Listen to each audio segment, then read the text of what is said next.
There's a quiet truth about social life that most men never hear out loud. People don't remember the smartest person in the room.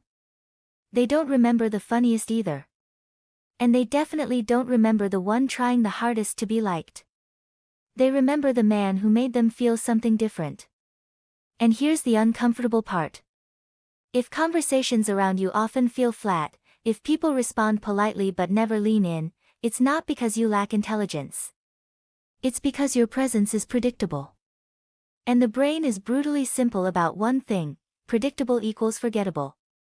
So the real question isn't, how do I become more interesting? It's this. Why has your presence become easy to ignore without you even noticing it happened? In the next few minutes, you're going to understand something most men never consciously learn about attraction, influence, and social presence. We're not talking about fake confidence tricks or memorized jokes. We're going deeper than that. Into psychology, how attention, curiosity, and emotional engagement actually work in human interaction. Because once you understand this, something shifts. You stop trying to perform in conversations, and start shaping them. You stop chasing approval, and start creating curiosity naturally. And research in social cognition consistently shows something simple but powerful: people are drawn to novelty, emotional depth, and narrative thinkers. Not surface-level talkers. So by the end of this video, you won't just know what to say. You'll understand why people decide whether they want more of you in the first 30 seconds of speaking to you. Let's begin. Think about a man entering a room and repeating the same social script every time. How's work? How was your day? What do you do? Nothing wrong with those questions. But they create a pattern. And the human brain is wired to tune out patterns quickly. Psychologists call this cognitive habituation. The more familiar a stimulus becomes, the less attention it receives. So what happens socially is subtle. You don't get rejected. You get ignored softly. Conversations end politely. But nobody remembers you afterward. Now imagine another man. He doesn't ask predictable questions. He reacts differently. He notices small details. He comments on unusual things. Not because he is trying to be interesting, but because he is paying attention differently. And that's the key shift: interesting people are not performing uniqueness. They are perceiving differently. So the first transformation is this: stop asking, what should I say next? Start asking, what did everyone else miss in this moment? That shift alone begins to break predictability. And once predictability breaks, curiosity enters the room. Which leads directly to the next layer. Picture a social setting. One man is trying to be funny, filling every silence, pushing stories, trying to maintain attention. Another man is slightly quieter. Not passive, just observant. He notices tone shifts. He notices energy changes. He picks up emotional signals others ignore. Guess who people naturally start engaging with? Not because he is louder, but because he feels aware. This is rooted in social attention theory. Humans are drawn to individuals who appear to process the environment deeply. It signals intelligence, but more importantly, safety and understanding. Here's the mistake most men make: they enter conversations trying to contribute immediately, instead of first understanding what is actually happening in the room. So instead of thinking, what can I say, try this: what is the emotional tone here? Who is comfortable? Who is slightly tense? What is not being said? Because interesting men don't rush to fill space. They understand space first. And when you understand before you speak, your words automatically carry more weight. But there's a deeper layer most men never reach. Let me ask you something uncomfortable. Have you ever noticed that some men don't say much, yet still dominate attention when they do speak? It's not charisma in the way most people think. It's contrast. In psychology, attention spikes when there is a break in expectation. If someone is slightly unpredictable in pacing, emotion, or perspective, the brain pays attention again. So the goal was never to talk more. It was never to be louder. It was to become less predictable than the environment expects you to be. Now let's go deeper. Most men communicate like reporters. What happened, where it happened, what time it happened, and while that is informative, it is emotionally flat.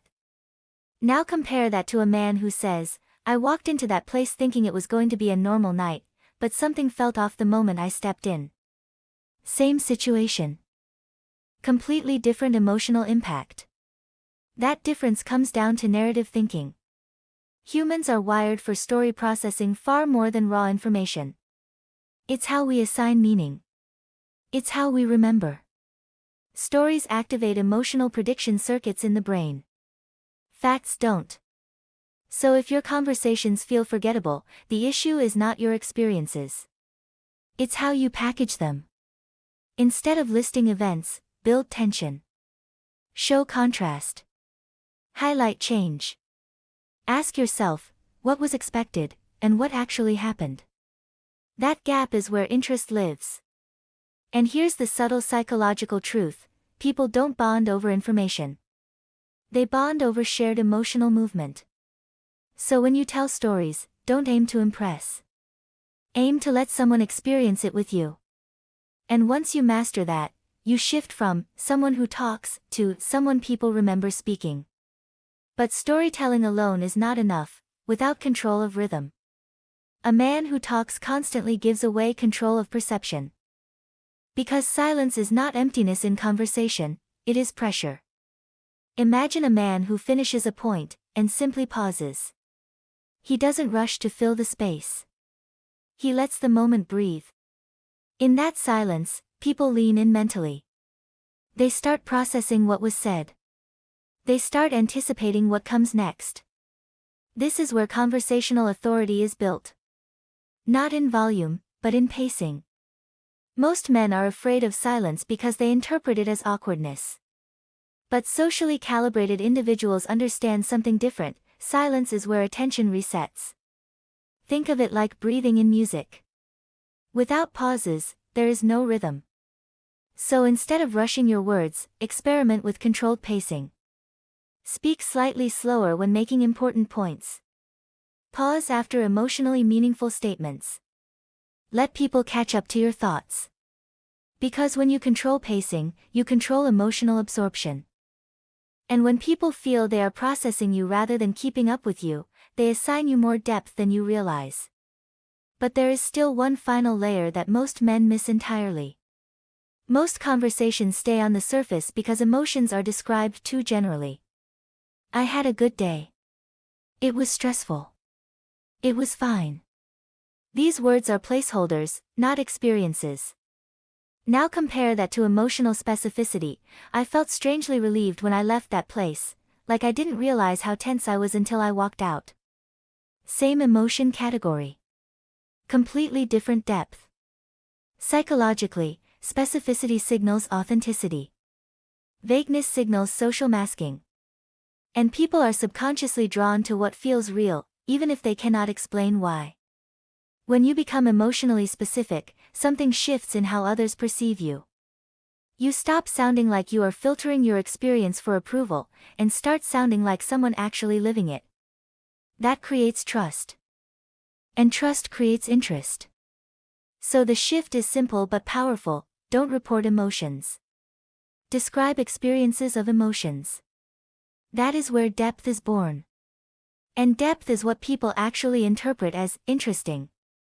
Not jokes. Not stories alone. Depth. Here is what all of this really comes down to.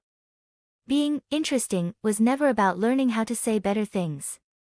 It was about removing the layers of predictability, performance, and social masking that slowly build up over time. Most men don't become boring suddenly. It happens gradually. They repeat safe conversations. They avoid silence. They rely on surface-level humor. They stop observing.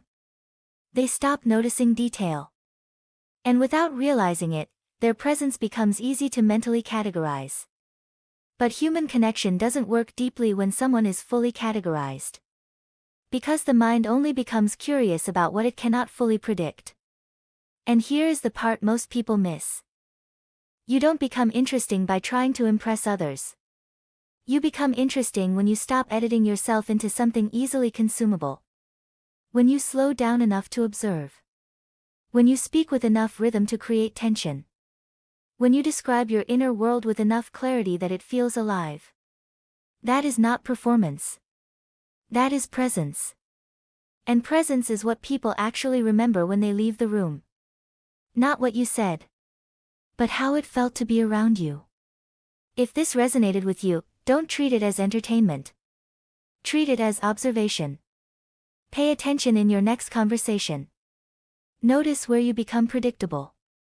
Notice where you rush. Notice where you hide behind safe language. Because awareness is the beginning of change. Not information. And I'm curious. When was the last time someone was genuinely curious about you, not your job, not your routine, but your inner world? Share that in the comments. And in the next video, we'll go deeper into something even more important, why some men naturally create attraction without trying, and others lose it even when they do everything right. Until then. Remember this, the most interesting man in the room is never the loudest. He is the one who notices what others overlook, and speaks like it matters.